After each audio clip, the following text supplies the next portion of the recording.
Assalamualaikum warahmatullahi wabarakatuh. Selamat pagi, yang terhormat Bapak Rian Nuriska MPD selaku dosen mata kuliah Pancasila serta teman-teman A621 yang berbahagia.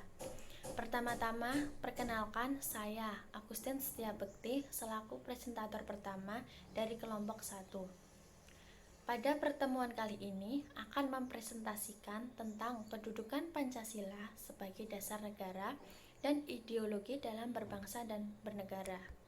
Di sini, izinkan saya memperkenalkan anggota dari kelompok kami, yang terdiri dari Gevira Raudatul J, Atifah Hifani, Agustin Setiabekti, Wulan Pratiwi, dan Fauzan Ahmad A. Untuk pembahasan pertama, saya akan menjelaskan tentang Pancasila sebagai dasar negara. Pancasila merupakan dasar nilai serta untuk mengatur kepemerintahan negara. Makna Pancasila sebagai dasar negara adalah bahwa Pancasila digunakan sebagai dasar atau fundamen untuk mengatur pemerintahan negara, ataupun sebagai dasar untuk mengatur seluruh penyelenggaraan negara.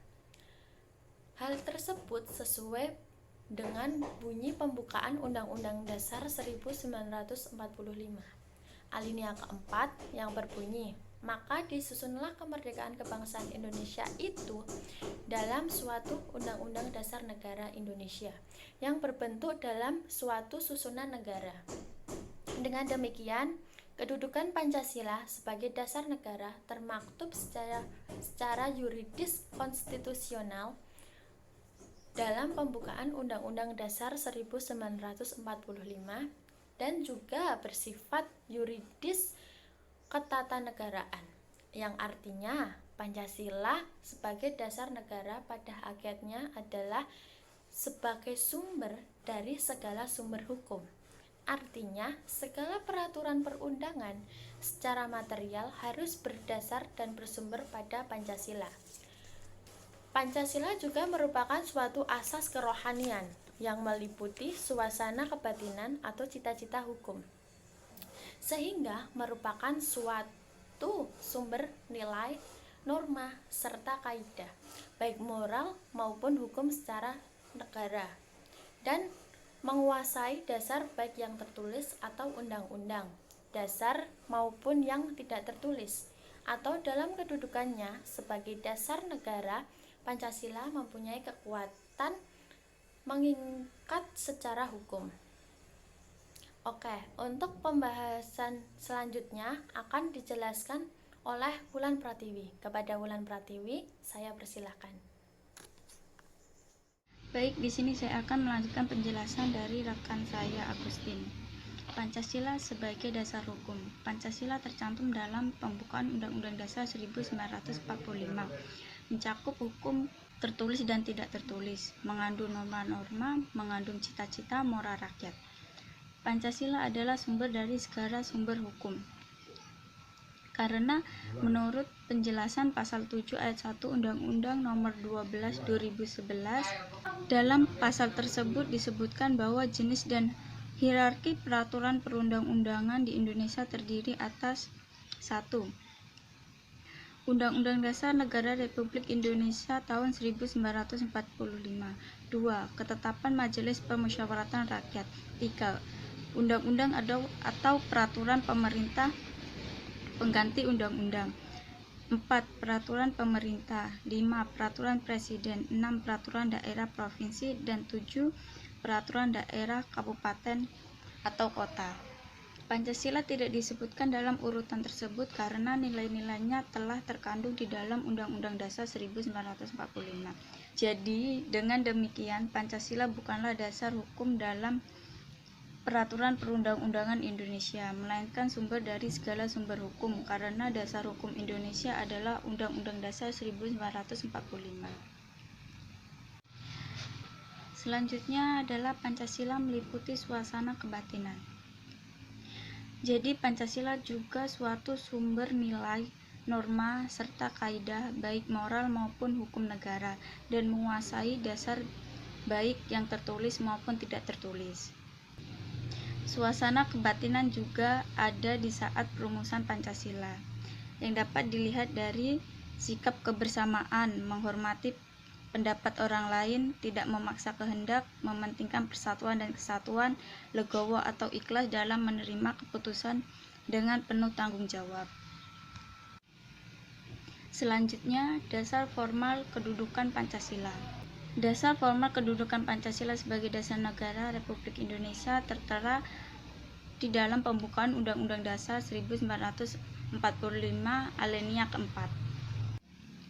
Dikutip dari guru ppkn.com, alinea 4 memiliki makna sebagai berikut. 1. Negara Indonesia mempunyai fungsi sekaligus tujuan, yaitu terdapat pada kalimat melindungi segenap bangsa Indonesia dan seluruh tumpah darah Indonesia, memajukan kesejahteraan umum, mencerdaskan kehidupan bangsa, dan ikut melaksanakan ketertiban dunia dan berdasarkan kemerdekaan, perdamaian abadi, dan keadilan sosial. Yang kedua, keharusan adanya Undang-Undang Dasar. Yang ketiga, adanya asas politik negara, yaitu terdapat pada kalimat Republik yang berkedaulatan rakyat. Keempat, adanya asas kerohanian negara, yaitu pada kalimat Pancasila sebagai ideologi nasional, ketuhanan yang Maha Esa, kemanusiaan yang adil dan beradab, persatuan Indonesia, kerakyatan yang dipimpin oleh hikmat kebijaksanaan dalam pemusyawaratan perwakilan, keadilan sosial bagi seluruh rakyat Indonesia. Sekian dari saya yang akan dilanjutkan oleh rekan saya, Fauzan. Baiklah, di sini saya akan melanjutkan pembahasan dari rekan saya, Mbak Wulan. Pancasila sebagai ideologi berbangsa dan negara. Yang dimaksud adalah Pancasila sebagai visi atau arah tujuan kehidupan berbangsa dan bernegara di Indonesia untuk mewujudkan kehidupan yang menjunjung tinggi nilai-nilai Pancasila seperti nilai ketuhanan, nilai kemanusiaan, nilai persatuan, nilai kerakyatan, dan nilai keadilan. Berdasarkan TAP MPR nomor 18/MPR/1998 tentang pencabutan ketetapan MPRB 4, ditegaskan bahwa Pancasila adalah dasar NKRI yang harus dilaksanakan secara konsisten dalam kehidupan berbangsa dan bernegara. Ciri-ciri ideologi.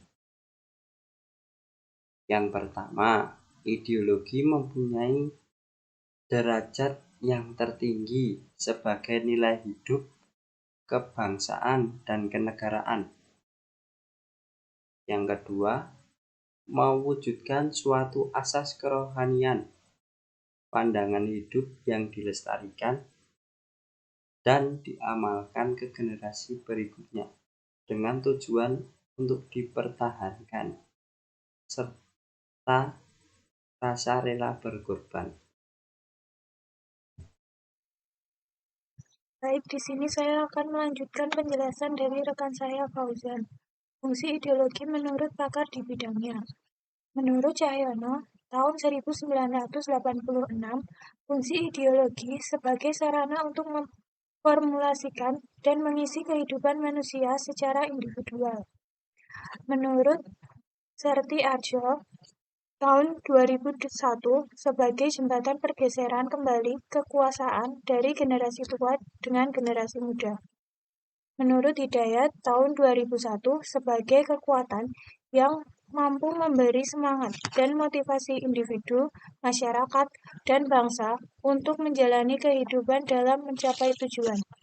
Selain itu, fungsi ideologi dalam kehidupan manusia yaitu sebagai sumber dari segala nilai sosial dan norma yang berlaku. Sebagai pemandu tindakan dan perilaku sosial individual dalam masyarakat. Sebagai sarana guna mengisi kehidupan manusia secara individual dan kolektif. Selanjutnya yaitu Pancasila sebagai ideologi terbuka dan tertutup. Yang pertama yaitu ideologi terbuka. Ideologi terbuka merupakan gagasan atau pandangan yang bersifat dinamis, fleksibel, dan tidak kaku, sehingga berkembang sesuai dengan tuntunan zaman. Jenis ideologi ini lahir karena adanya nilai-nilai dalam masyarakat yang bisa memenuhi cita-cita mereka, tapi tetap relevan dengan perkembangan atau tuntunan zaman. Ciri-ciri ideologi terbuka yaitu merupakan cita-cita yang hidup di masyarakat. Yang kedua, berupa nilai-nilai atau cita-cita yang berasal dari masyarakat sendiri. Selanjutnya, merupakan hasil musyawarah dan konsensus masyarakat. Ideologi terbuka bersifat dinamis dan reformasi. Ya, baik. Di sini saya akan melanjutkan presentasi dari rekan saya, yaitu Mbak Atifah. Di sini saya akan menjelaskan mengenai materi ideologi tertutup, nilai-nilai yang terkandung dalam ideologi Pancasila, dan juga kesimpulan. Yang pertama ada ideologi tertutup. Ideologi tertutup adalah suatu gagasan atau ide cita-cita dan juga sebuah pandangan yang mutlak serta tidak dapat diingkari serta wajib diterima dan dipatuhi oleh seluruh lapisan masyarakat tanpa terkecuali. Ideologi tertutup itu sendiri memiliki 4 ciri-ciri, yaitu yang pertama, bukan merupakan cita-cita yang sudah hidup di masyarakat, kedua, bukan berupa nilai dan cita-cita, ketiga, kepercayaan dan kesetiaan ideologis yang kaku, dan yang terakhir terdiri atas tuntunan konkret dan operasional yang diajukan secara mutlak. Selanjutnya, saya akan menjelaskan mengenai materi nilai-nilai yang terkandung dalam ideologi Pancasila. Nilai-nilai yang terkandung dalam ideologi Pancasila ada 3, yaitu nilai dasar, nilai instrumental, dan nilai praktis. Nilai dasar yaitu hakikat kelima sila Pancasila. Nilai instrumental yaitu merupakan arahan, kebijakan strategis, sasaran, serta lembaga pelaksanaannya. Dan yang terakhir adalah nilai praktis. Nilai praktis yaitu merupakan realisasi nilai-nilai instrumental dalam suatu realisasi pengalaman yang bersifat nyata dalam kehidupan sehari-hari dalam masyarakat, berbangsa, dan bernegara. Yang terakhir saya akan menyampaikan kesimpulan dari kelompok kami, yaitu Pancasila sebagai dasar negara mempunyai sifat imperatif, memaksa, serta memiliki nilai-nilai luhur yang terkandung dalam Pancasila yang bersifat objektif subjektif. Dengan melalui perjalanan yang panjang Pancasila sejak awal kemerdekaan hingga sekarang, Pancasila ikut berproses mengembangkan dasar negara pada kehidupan bangsa Indonesia. Karena isi dari Pancasila itu sendiri digali pada sumber dari nilai-nilai dasar yang ada di Nusantara dan pada budaya yang bineka bangsa Indonesia sendiri. Sebagai Indonesia terbuka, Pancasila senantiasa mampu berinteraksi secara dinamis. Nilai-nilai Pancasila tidak boleh berubah, namun pelaksanaannya kita sesuai dengan kebutuhan nyata yang kita hadapi. Meskipun bersifat terbuka, ideologi Pancasila juga ada batasan dalam keterbukaan tersebut. Karena terbuka di sini berarti fleksibel, yaitu bisa mengikuti perkembangan zaman.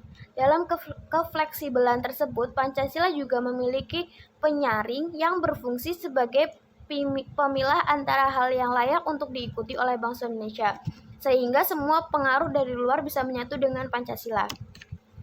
Ya, itu saja yang dapat kelompok kami sampaikan. Bila ada kurangnya, kami mohon maaf. Sekian, terima kasih. Wassalamualaikum warahmatullahi wabarakatuh.